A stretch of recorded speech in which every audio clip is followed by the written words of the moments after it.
Everyone, welcome back. All right, so today we have the new machine in.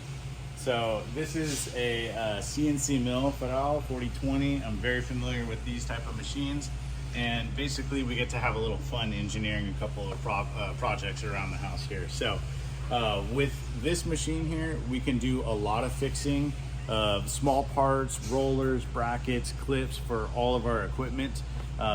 Things don't normally break, but when they do, sometimes it's good to have a backup.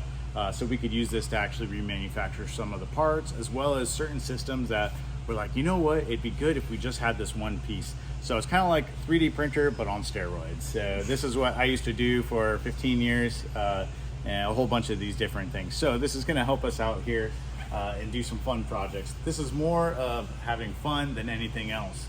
A couple other things we have coming up, a whole new line of product that we're gonna offer. We're still kind of digging into what that is exactly as far as how we're gonna structure it. But you can see the space definitely opened up. Oh, here, let me block this. Don't look this way. But so it opened up a little bit. Now we have the whole bay door. I think we touched on that briefly in the last video. Just moving things around a little bit helped us open up a whole lot of stuff. It's a little bit packed right now on that side because our material order just came for the week. And then if you want to go check out this area over here. I can't remember if we touched on this last time. We added a AC unit, so it definitely helps keep things temperature controlled. We added an AC unit, so it helps keep things temperature controlled. I can't speak today.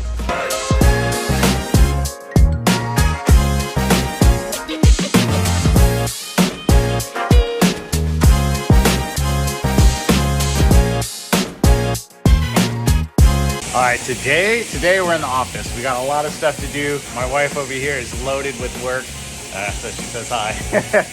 Got her headphones in, just jamming out. So let's go ahead and start cutting some of these prints. I'm gonna hold this down so I can go ahead and test and set up the carriage unit back here. So one cool little note, most people know, but if you hold that down, or if you press it one time, it'll just do one sheet. But if you hold it down, it will actually stop at the end of the DC618. So that you can adjust this. Now, when you adjust it, you want to make sure if the edge is right there of the paper, you want to be a little bit in, and then on the next one, you don't want to be at the crease. So let's see if I can get it. So right there, I want to actually be inside a little bit so it makes it fall. Otherwise, it throws it. And then this one, you can just be well past it. Let's see, this guy, I can go back a little bit. So that way it kind of tilts it crooked. And same thing here. And so now they will fall into the section here. So I'm gonna go ahead and hit the green button. And there you go. See, it just falls into place. Rather than throwing it because it'll slide on it or it'll go crooked some way. This way it just kind of falls in and settles nicely. And we have a lot cooking on this. It was a nice fat stack for us, you know, just doing small variable prints every day. Not variable data, just changing very, very frequently. And then we got our Epson. We did some clear, static clean right here. So we're gonna go ahead and switch that out. We got labels running there. So that's gonna take about an hour. And we have all these labels running through here. So we switched it up to 11-inch wide right now, just because it's gonna save time, save cost, because this would all be waste. So we carry like 3 or 4 different sizes of width and stock standard for all of these short, small changeover jobs, because it adds up. And then we're gonna go ahead and fire this guy on, get this going. Though I'm not gonna show that because it is a job that I can't show. We have the high-speed rewinder making a bunch of blanks right now. It just finished a tan job. And then now we're working on some flexo jobs back here. We got some really, really long jobs. So you can see the die cut is huge. This is like $3 grand for that one full rotary die. It's a 119, so that's a big one. It's super heavy. It's about 100 pounds.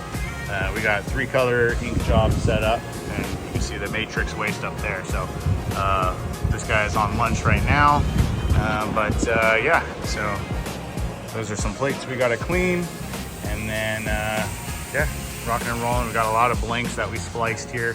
So those blanks are going to go ahead and be packaged up before we ship Friday.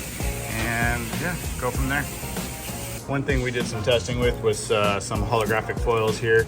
So we have this holographic foil, which is UV cured, and then we have this one, which is like a holographic pattern. We tried one earlier and it like stuck and broke up into a bunch of pieces.